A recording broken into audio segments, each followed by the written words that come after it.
President Munson, thank you very much.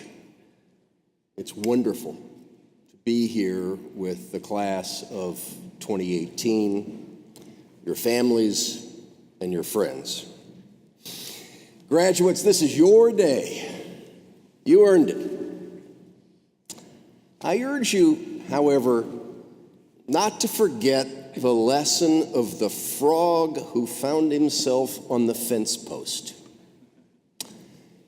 He looked around and he realized he didn't get there by himself.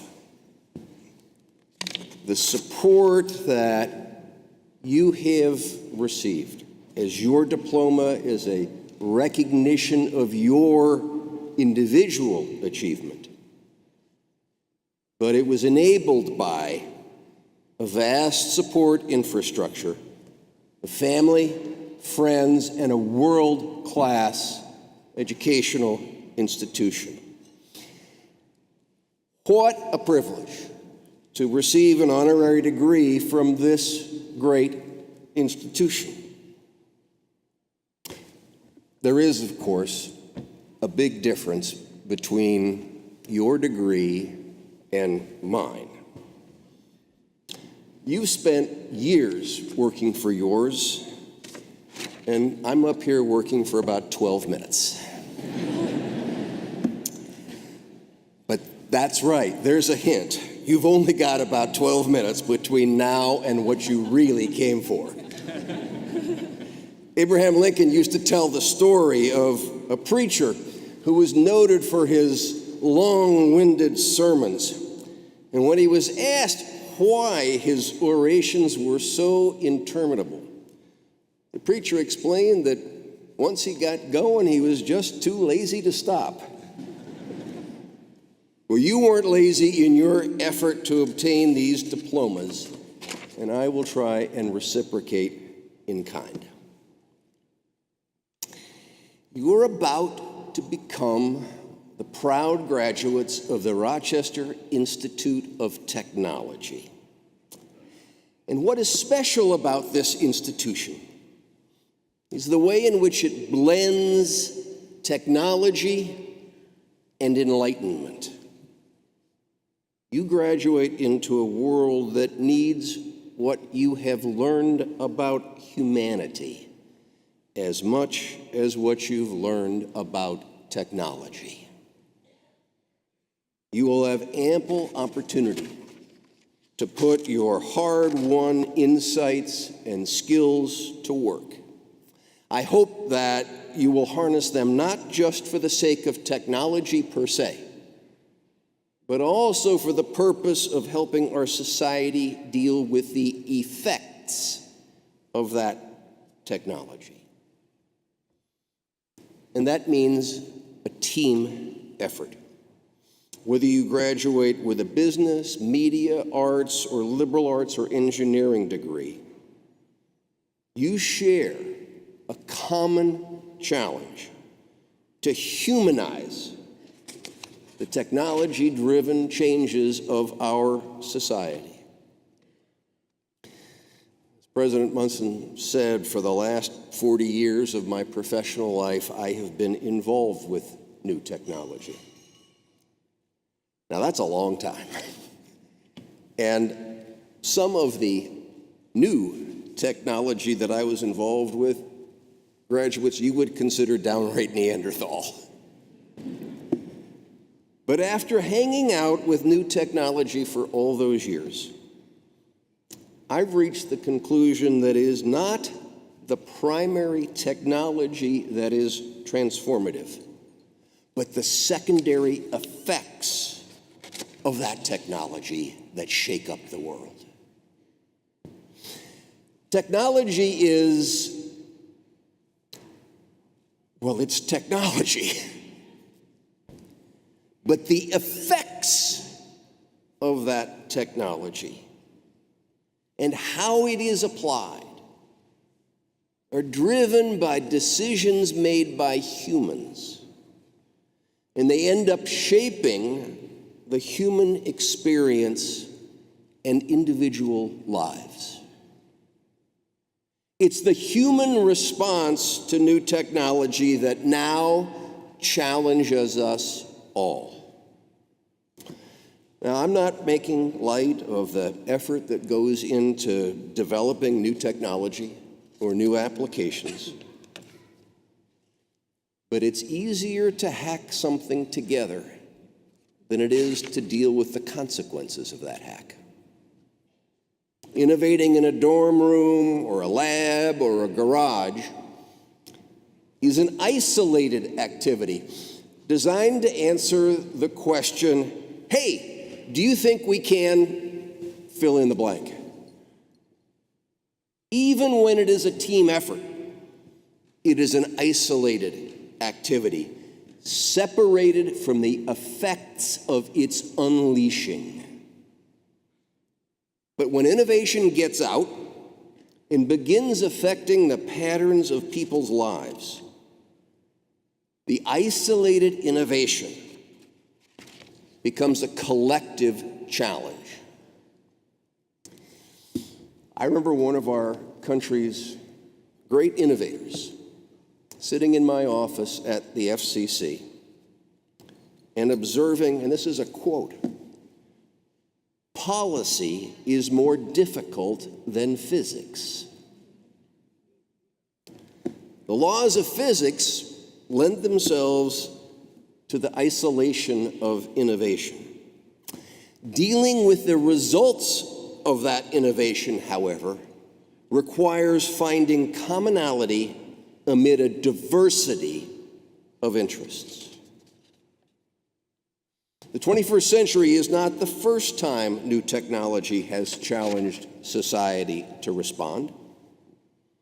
Much of what made America great is how we have collectively dealt with the previous iterations of technology-induced change. As important as understanding technology itself is the understanding of the history of technological revolutions and how each has challenged its era to discover new ways to humanize that technology. I chuckle when people lament, "Oh, we've never seen such technology-driven change before." They clearly have forgotten the mid-19th century, when new technology landed a 1-2 punch on the roots of human behavior. First, the steam locomotive vanquished geography as the controlling factor in human existence. One historian described it as the completest change in human experience since the nomadic tribes became rooted in one spot to grow grain and raise cattle. It was the death of distance as a defining force in human existence. And then immediately, on the heels of the death of distance, came the end of time, as the telegraph made the delivery of information instantaneous. Seemingly overnight, technology changed the patterns of life that had existed since the beginning of human civilization. Now, not to make this into a history class, but let's quickly remember what happened as a result of those two technologies. An economy of artisans was destroyed by mass production. The self-sufficient agrarian life yielded to the interdependency of factory workers crowded into new urban population centers where they toiled 6 days a week, 10 hours a day. And in those urban areas, disease, crime, and corruption were rampant. And we think we've got change? We think we've got challenges? What made America great was that we collectively dealt with the effects of new technologies to develop a new set of social and economic expectations based on a new set of rules and institutions. It wasn't pretty, it wasn't smooth, and it certainly did not happen overnight. But indeed, it happened. We have now evolved from the industrial era created by the railroad and the telegraph to the information era. And we need a new set of rules. That's the challenge you graduates inherit today. And because you're graduating from an institution that blends technology and enlightenment, you are better equipped than most to lead in developing these new rules. The education that you received at this institution, whether in technology, business, or the liberal arts, gives you a leg up on most of your fellow citizens who struggle to understand the effects of new technology and the new economy. It positions you to use your inherent goodness and sense of fair play to attack challenges to both of those. You know, I'm frequently asked how much government officials understand about the new technology. And my answer is, well, it's about the same as the people they represent. We're certainly fortunate to have great minds working in the public interest on technology-based issues. But we have a representative government. Ask the person on the street what an API is, and you'll get the same response that you'll get from their representatives. You, however, are the digital generation, and your skills and understanding have been burnished by this institution. You don't have to come up to speed on how things work, and that frees you to be able to focus on what happens as a result of that technology and what is best for the common good of our nation. Graduates, you walk out of here today with a responsibility greater than most class of 2018 graduates. Because your education has integrated technology and humanities. The world needs people with an instinct to question, an interrogation that is anchored in an understanding of the human dynamic and stimulated by unbound imagination. We need citizens who want to deal with behavior, not just develop new code or a new business plan. Society calls out for innovators who see technology not in terms of controlling markets, but of expanding human potential.